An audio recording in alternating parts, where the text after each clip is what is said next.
Hi there, welcome back. Still watching Market Fatafat on ET now. Let's keep it going with all the buzzing stocks. And now we have Arpit Beriwal, the manager of derivatives analyst at Equity Research, Motilal Oswal Financial Services. Arpit, thanks so much for taking the time out and joining us. Let's get it going with your first stock. And you've picked out Tata Motors for us today. And in the last 6 months itself, a good 32% uptick coming in. So what's your view on the technicals now? Any more room for upside left for this stock? Yeah, so very good afternoon, everyone. If you see overall, we have seen a stupendous rally across broader indices and indexes at all-time high. So if you see overall the chart, the mid cap, small cap both are outperforming, and Nifty is also outperforming in line with the broader market. If you talk about Tata Motors as a chart, so overall, if you see from past couple of weeks, the stock is in a range from 960 to 1020 levels. However, auto index in strong uptrend. So if we see overall from a chart perspective, in last 2 days, it has again regained momentum from lower levels, from 975 levels, and now inching higher towards 4-digit figure. From a positional perspective, the stock is in strong uptrend, and any breakout above 1040 can head towards double levels. On the immediate basis, current junction also one can buy at current levels or minor dips towards 990 levels, with keeping stop loss of 970 for an upside move towards 1020 then 1050 levels. Right, thanks so much for that, Arpit. So those are the levels to watch out for when it comes to Tata Motors. But Jinay, let's talk about JSW Infra and why you have picked up that stock today. It's been the talk of the newsroom since morning today, and tell us more details about this acquisition. Well, yes, so JSW Infra will be acquiring 70% stake into Navkar Corporation from their promoters, and they will be acquiring this at a price of 75.6 per share. They have also made an additional offer for acquiring about 26% stake from open market, and the offer price stands at 105.3 per share. Now, the cost of acquisition will be in the range of about 1,013 crores to 1,425 crores. And if we talk about valuations of Navkar Corporations, they are doing at an enterprise value of 1,680 crores, and where the price to book ratio comes at about 0.75 times, and EV/EBITDA multiple comes about at 27 times. Now, if you look at acquisition, it is expected to be closed by Q3 of FY 2025, and on the back of this, stock is buzzing up around 2%. Alright, let's keep it going with all the big buzzers today. Let's talk about InSwift, and this company is in focus because the InSwift Limited has received full consideration from Messrs A&G Life Sciences India Limited for an amount of 43.85 crores. This is including GST for the sale of the Unit 3 of the company located in Baddi in Himachal Pradesh.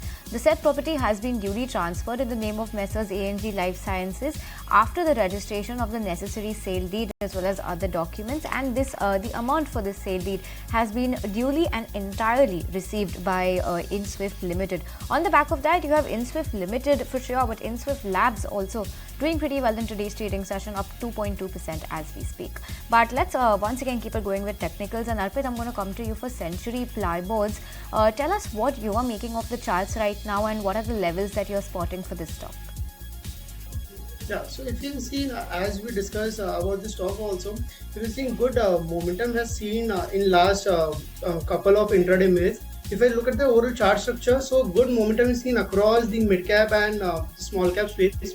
Immediate basis, if we see the chart structure, sharp rally has been seen this week, almost 15% rally we have seen from 660 levels to 740 levels, and it has given classical range breakout above 740 levels.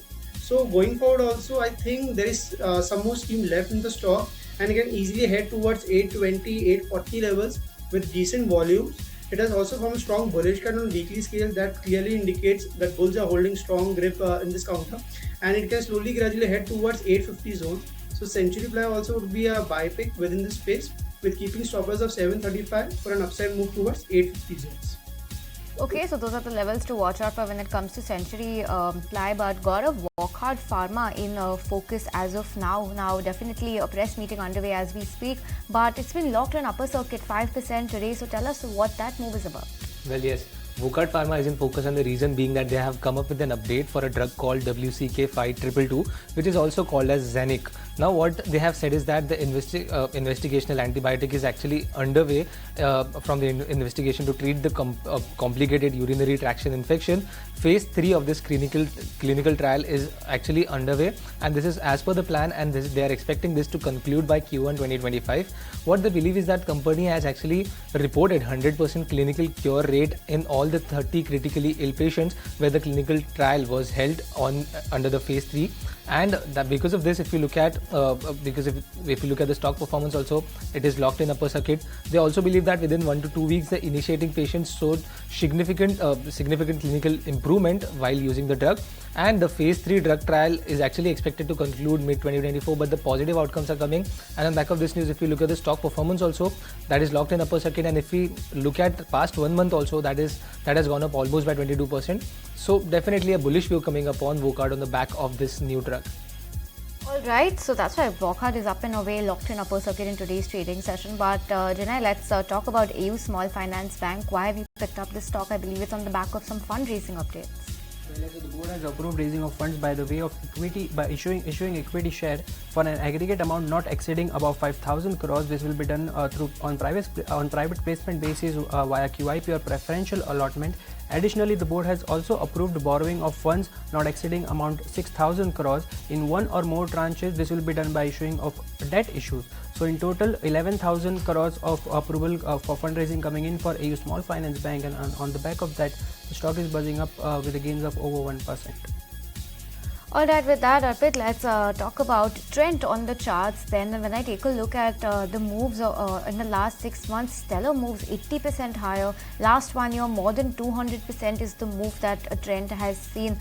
Are you still penciling some amount of upside or some growth on the charts, or do you think there is some cooling off to this rally that we are seeing in trend? Yeah, so talking about trend as a space, if we are seeing spectacular run, as rightly mentioned, from in last 6 months. We've seen a rally of almost from 50% rally from 3,000 odd levels to 5,000 plus levels. So if we talk technically also, the monthly structure is intact from past 8 to 9 months. The structure of higher highs, higher lows is still strong, and the base of the stock is gradually shifting higher. On weekly scale also, it is continuously forming higher highs, which clearly indicates that every small decline is being bought into. On daily scale, it has given a fresh range breakout after 8 to 9 sessions. And generally, whenever we see a breakout, we can see another rally of 7 to 8% from current zones. So looking at the overall chart setup, and as broader marketing strong momentum, we can expect good rally towards 5,750, 5,800 zones. So within mid-cap space, trend would be a preferred pick. One can buy at current levels or minor dip near 5,400 with keeping stop loss of 5250 for an upside move towards 5650 and 5750 zones. Alright, so trends your preferred pick in the mid-cap space, and those are the levels to watch out for. Let's keep it going with all the stocks, and let's talk about Jubilant Ingrevia now. And the stock had surged as much as 2% or more than 2%, in fact, also hit an intraday high of 528 today, but the uptick in share price came after the company announced that the US FDA has issued Establishment Inspection Report, which is an EIR, with 0483 observational inspection observations for their maiden inspection that was performed in April 2024 at the manufacturing unit, which is Unit 1 located in Bharuch in Gujarat. This unit is intended for the manufacturing of nutraceuticals and dietary active ingredients for human consumption in a GMP compliant factory. So on the back of this positive news flow, like I mentioned, stock was higher by 2% earlier in the day, but those gains have fizzled out. But nonetheless, stock is holding on to the green, and 0.5% higher is where the stock is as we speak. Let's keep it going then. Gaurav, you have picked out Zomato for us. Zomato has been a buzz and in focus over the past few days as well. Tell us, why has this made it to your list today?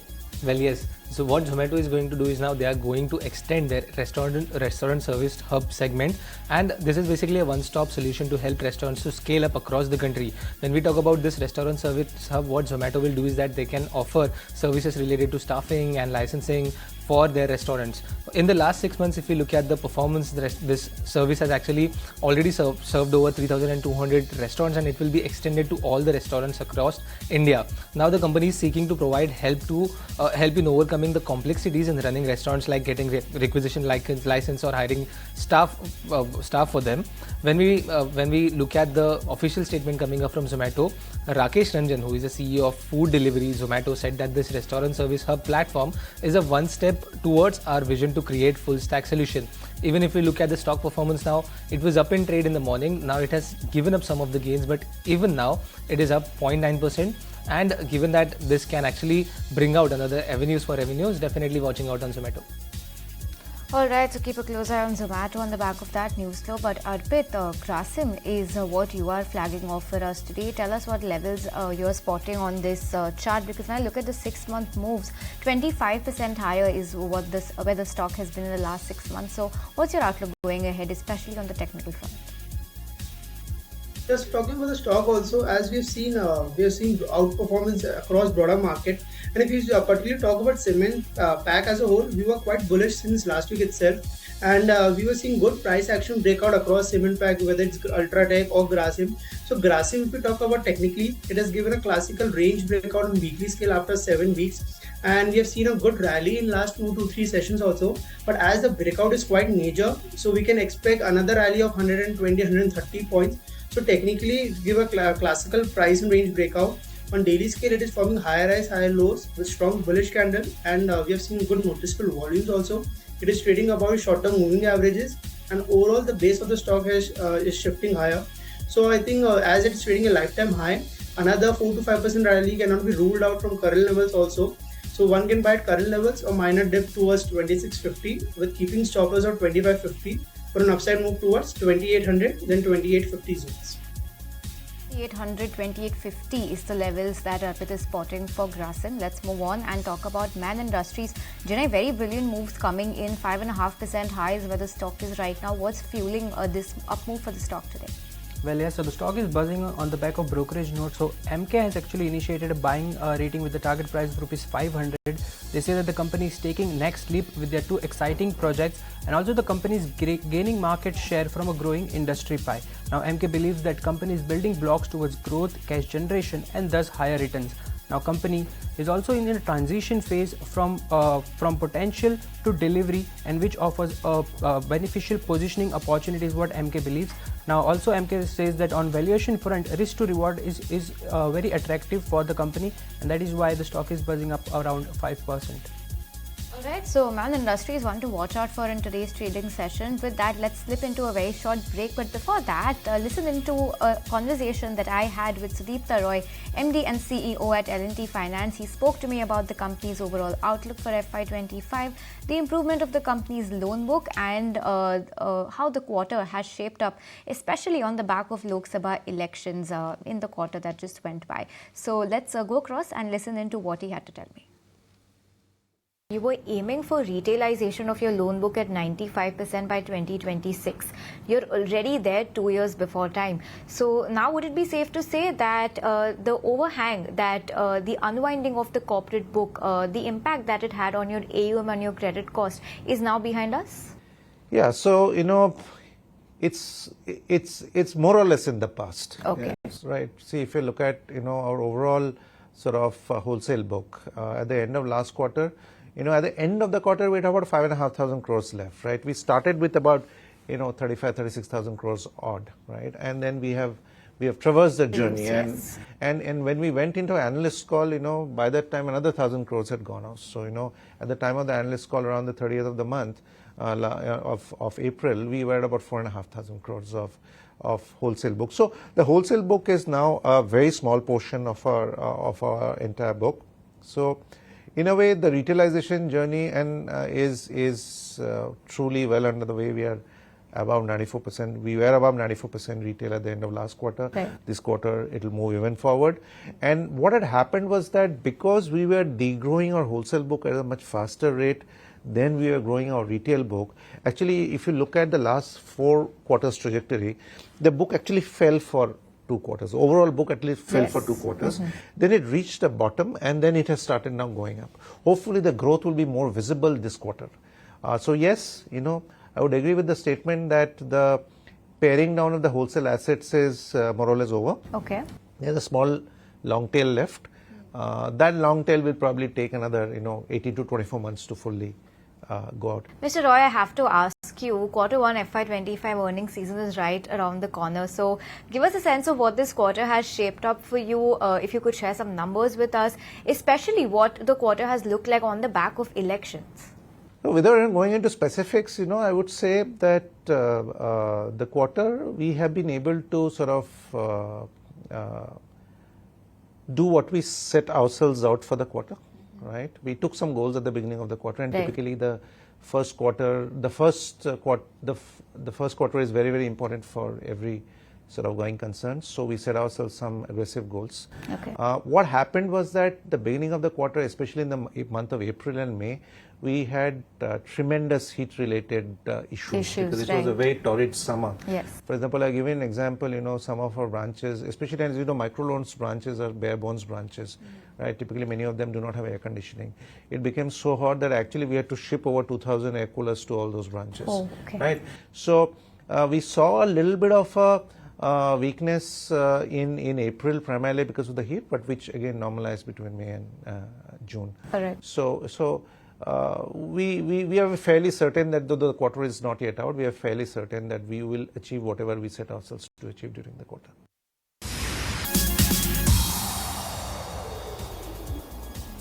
Hi there, welcome back. Thanks so much for still staying tuned to Market Fatafat. You're watching ET now. Let's keep it going with all the buzzing stocks today. And I want to talk about two stocks now. Sami Hotels as well as Polycab. Sami Hotels up 2% and Polycab on the flip side under pressure, 3% lower is where that stock is. Let's understand why both of these stocks are in focus. And it is on the back of block deals that we have seen in the morning today. Now, Sami Hotels has had 4.7% of its equity change hands in a bunch trade in the morning.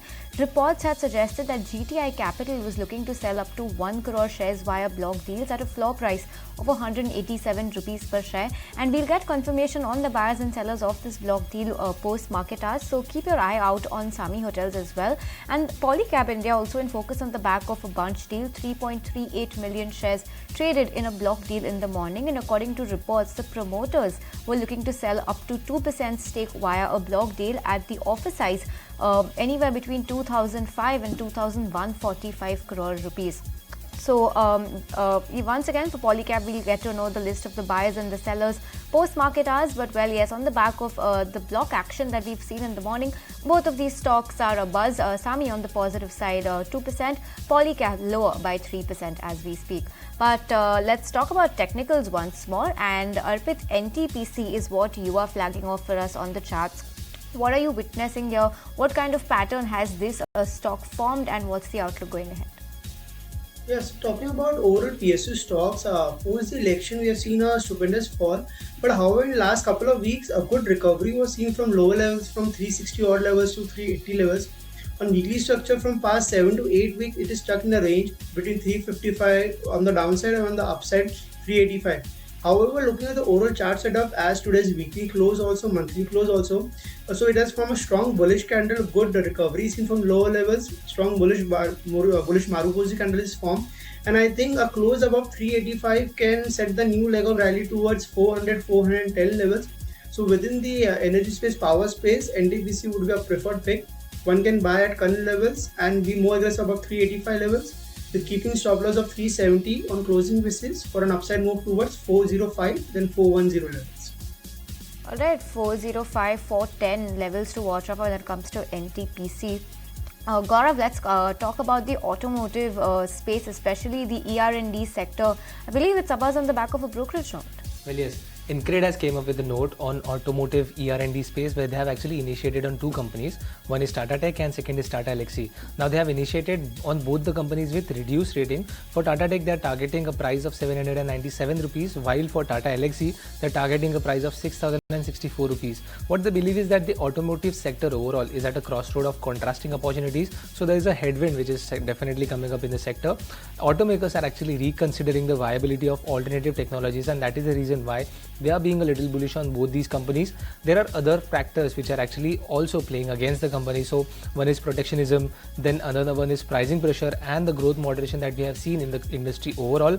And lastly, if we put all this together, what they believe is that this can actually moderate the spending intensity or actually delay the decision from the automakers, and that is the reason why they are being a little bullish on both of these stocks. Now coming back to the performance, if we look at the Tata Tech's performance, it is up 0.3%, but in the morning it has also given the morning gains. If we talk about Tata Elxsi also, that is trading at a flat level. So definitely watching out on these two counters, because a strong note is coming up from Incred and they have actually highlighted some of the concerns that may arise in this industry. On the back of those concerns, these stocks are rather fizzled out in trade as of now. But let's move on. Arpit, you've flagged out Cummins India for us. Last 6 months itself, the stock has doubled. So what's your outlook going ahead? Any more room for growth left, or are you penciling in some kind of slowdown on the technicals? Yeah, so talking about capital stocks as a whole, it has been a secular uptrend from past almost 1.5 years, and we have been quite bullish on the entire capital space, whether it's Cummins India, Siemens, L&T, ABB. So technically, if you talk about Cummins India, the structure is quite strong on monthly scale. On weekly scale, the base of the stock is continuously moving higher from 3,500 to 3,700, from 3,700 to now the new base is near 3,900 levels. On daily scale also, it is slowly gradually moving higher. On weekly scale, it is on the verge of giving consolidation breakout above 3950 levels and holding well above the same. So we can expect another good 6 to 8% rally towards 4,200 to 50 zone. And as the broader market is continuously outperforming and the uptrend is quietly intact, so we'll be quite positive on this. One can go long at current levels with keeping stop loss of 3880 for an upside move towards 4250 zones. 40 to 50 target coming in for Cummins India from Arpit. On that note, I'm going to let you go, gentlemen. Gaurav, Jinay, Arpit as well as Amar in the previous segment. Thanks so much for taking the time out and joining us. That's a wrap on this edition of Market Fatafat on the stocks end. But let's move on to an 18-hour exclusive now. And a budget exclusive is that, as per reliable sources, the government may hike agriculture credit target in the upcoming budget. This hike can be as much as 20% from the previous year. For more on this, we are being joined by my colleague Prakash Priyadarshi. Prakash, take it away. Yes, we are learning from our sources that the government is likely to increase agriculture credit target in the upcoming budget. We are given to understand that the agriculture credit target is likely to be hiked by almost 20%.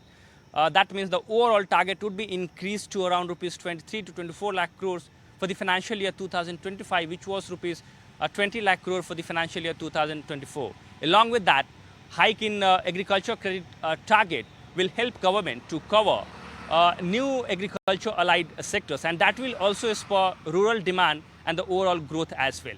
As you are aware that the government has already launched Ghar Ghar KCC campaign in order to cover leftover farmers in the scheme. Along with that, the government also plans 100% KCC cover for the farmers, including tribal farmers and allied sectors. It is important to note that the government provides credit at 7% with the additional benefit of 3% under KCC scheme if the loan is repaid on time. That clearly means that the banks and NBFC can increase their overall rural spending based on the higher credit target. Thanks for all of those details coming in on the budget front when it comes to the agri sector. With that, it's a wrap on this edition of Market Fatafat. But before we let you go, this week on Rise with India, we have the man who wears many entrepreneurial hats, from toothbrush manufacturing to setting up one of the first corporate studios in India to entering the edtech sector with upgrad. With 30 years of experience already under his belt, Ronnie Screwwala is just getting started. Listen in. Ronnie, you've been known as a media pioneer. Of course, you set up one of the first corporate studios in India with UTV. Now you've stepped into the space of edtech with the upgrade. I wouldn't call it edtech, but go ahead. I think edtech got a bad name with one or two other people who came in. I'm just mentioning that. I'm coming to that. I'm actually coming to that because what is your sense of this space? Because, you know, your competitors, if you will, that was touted to be this huge startup star, Byju's, you know, from being this, you know, edtech space hero, unicorn, to being now cash-strapped. What is the sense that you're getting picking up from this space, and what is motivating you here? There are 1.4 billion people who need to be upskilled. There are many people who need to do that. I don't think we need to worry about one company that got overfunded by 51 investors and a founder and then went sideways. Yeah. I think that is completely immaterial. The element of where we need to go with skilling, where people need to get job opportunities in this country, where we need to be self-employed in many ways, where entrepreneurship needs to be taught, it's a massive market. I think we should not even distract ourselves. And frankly, if it wasn't for the media, it wouldn't be in the news. It would have already been in its graveyard. Right. So I think the sector, and I wouldn't call it edtech, right? Because it just got that name tech because at that time it was easy for some companies to fund. Today, if you want to ask everyone, they'll want to add the prefix of suffix of AI. So now everyone will call it ed AI or pharma AI or medi AI. What do you prefer calling it then?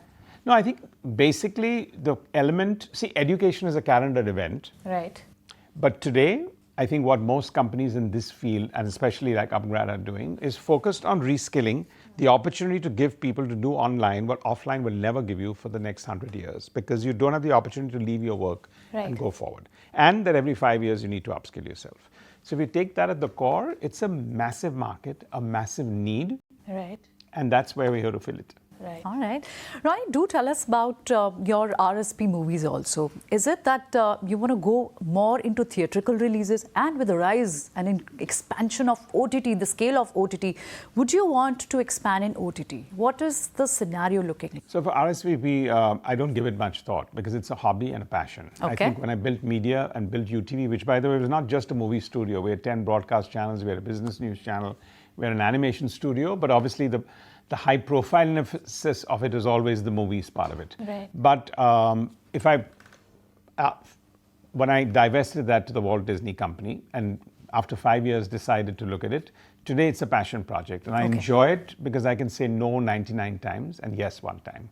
And I think that's the liberating part. In a creative field, if you can have the power to say no 99 times and yes 1 time, and you can be selective, then you're doing the right thing. So I think this is movies that I want to make, stories that I think I want to tell, along with a great bunch of 3 or 4 creative people who are my colleagues.